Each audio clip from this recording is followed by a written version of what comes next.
Dito sa isang pamilihan sa bayan ng San Roque, Bulacan, umiikot ang buhay ni Nanay Amparo. Marahil para sa iba, mahihirapan sila sa uri ng hanapbuhay na mayroon si Nanay. Pagkatapos akyatin ang mga bunga ng sampalok, ang mga gulay na pananim, ibabalot niya ito at igagayak sa kanyang bilao. At heto, handa na siya sa kanyang paglalako. Mga pagkatapos, namumulot kami ng plastic. Yung mga karton-karton, binibenta po.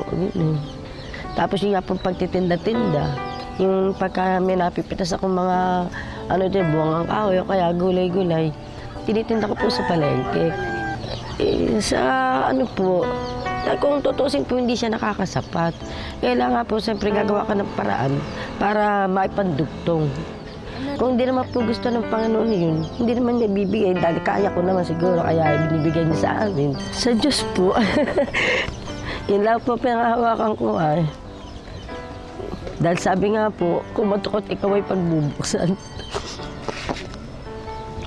Kaya po lalo na po pagka yung may sakit ng mga kasambahay ko, maski po ako, pinala po inaano ko, dinadasal ko sa Diyos na pagalingin kami. Kamukha po nung magkasakit ako nung mateta rin yung kamay ko. Sa kanya lang po humingi ng tulong dahil alam mo po, wala kami ikakaya ng pagpapadoktor. Awa naman po ng Diyos, nakabili po ako ng gamot. At sa kanyang pag-ikot sa palengke, iba't ibang tao ang kanyang nakakasalamuha at isa na rito si Aling Anunciacion.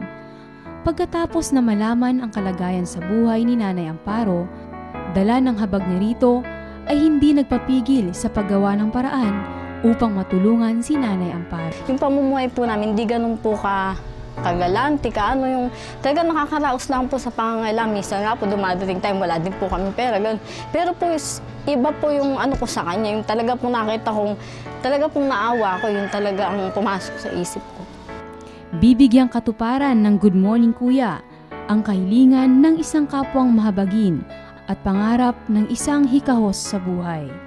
At dahil wala ring gaanong kakayahan sa buhay si Aling Anunciacion, ay naisipan nga niya na sumulat sa Good Morning Kuya upang ang pangarap na pangkabuhayan ni Nanay Amparo ay magkaroon ng katuparan.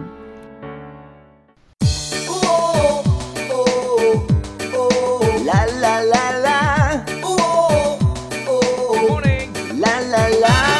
Sa tubungin ang umaga ng ngiti, lagay sigla. Harapin mo ang araw na masaya't kumakanta. Papunuin mo ng gulay ang bawat sandali. Salamat po sa Kamanggagawa Foundation, kay Kuya Daniel, at saka po sa Good Morning Kuya po. Mula po dito sa Malolos, Bulacan, nagpapasalamat po kami sa Good Morning Kuya!